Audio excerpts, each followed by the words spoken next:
guys, welcome to Savvy Money Show. Me, your host Sean. Well, we're going to start with some penny stocks, OTC stock and Nasdaq, and ones I'm looking at, ones I spoke about before. DFFN had the run up and then it's had a pullback, so I'm considering going back in. I still think it can do well, and we have PNFX, which has gone up a bit. Now PFRX, I think, can go up even more, and the beauty, UAMY, hasn't released its press release yet, and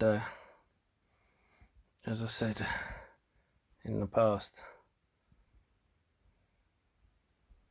any day now expect it. People are looking at it still as a mining stock, and without realizing that it has much more to that. As stated last week, it's completed a clean offering, so it's loaded with cash. It's also an EV battery play, which is why it has all these companies investing in it. Now, imagine where it will go to once the announcement of UAMY. I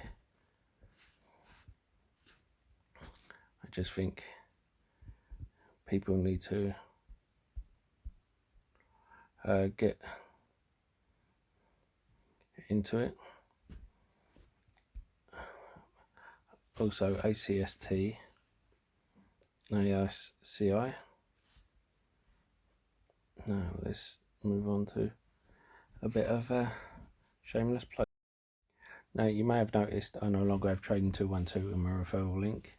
It's mainly because they have gone underhanded and changed their terms and conditions last time, claiming that no one can take a claim out against them. And if you didn't accept them, they was going to close your account. As well as that, any stocks you hold, you would they would loan them and you would receive nothing for it. They would get the income for loaning them out to the short sellers. Now we have on top of that the fact that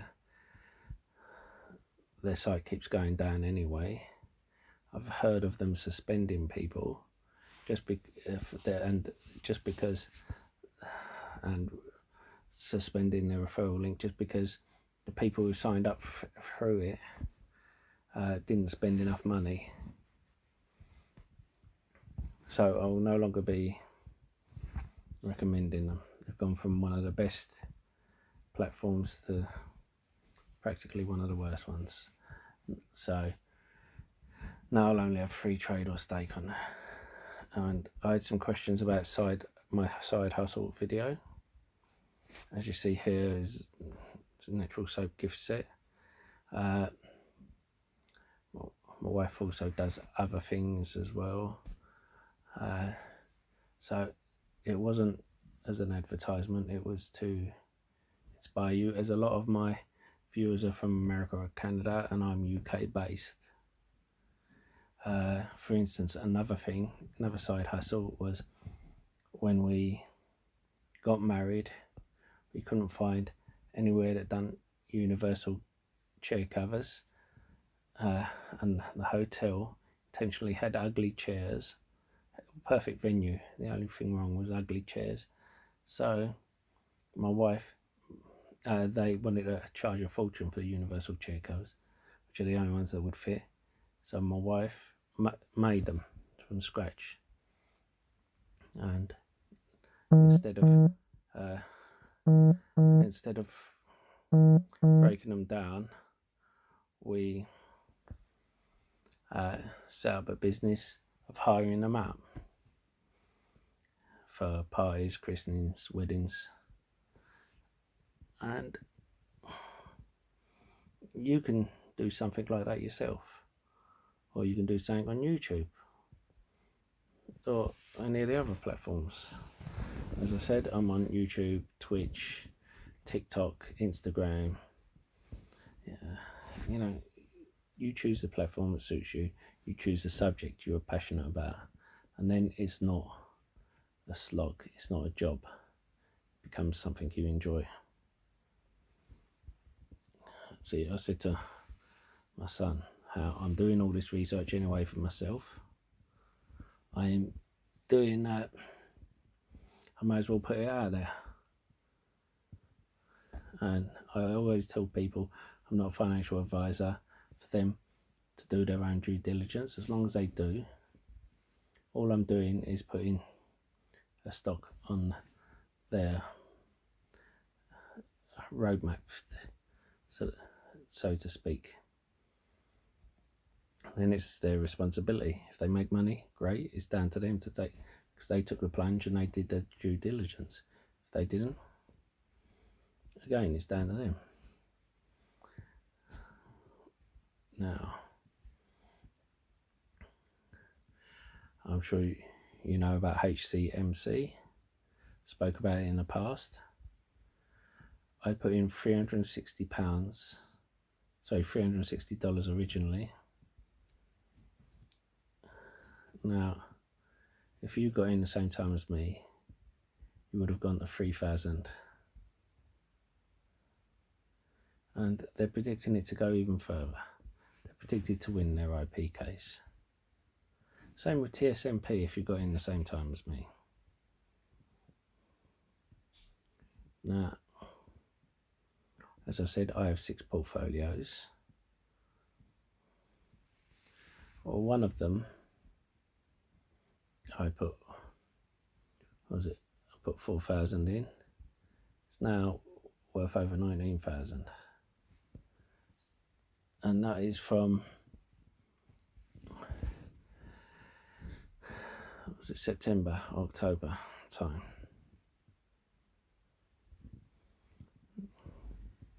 Now, another one from last March, April time is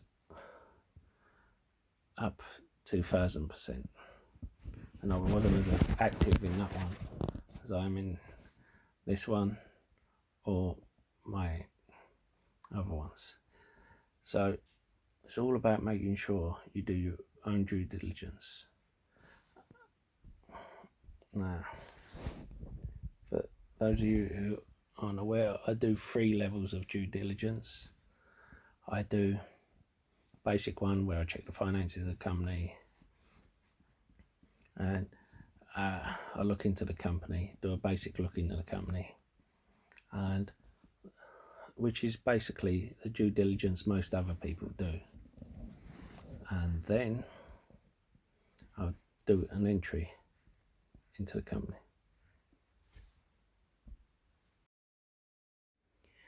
Then I do a second level of due diligence. It was a second level where I found out VTIQ and Nicola was a scam, and everyone thought it was the next big thing. And then I put more money in, or I take out all my money. Then I do a third level due diligence, which is where I go all in or not. Now, if by any period during there the stock has run up over 100%, I will usually take out my initial investment and just leave the house money to run, and think I'm not going to waste my time doing all this digging, and move on to another stock or another company, and just keep an eye on the stock rather than a close eagle eye on it. And I'll see you in the next video. Let me know of any questions you have, and I'll see you later.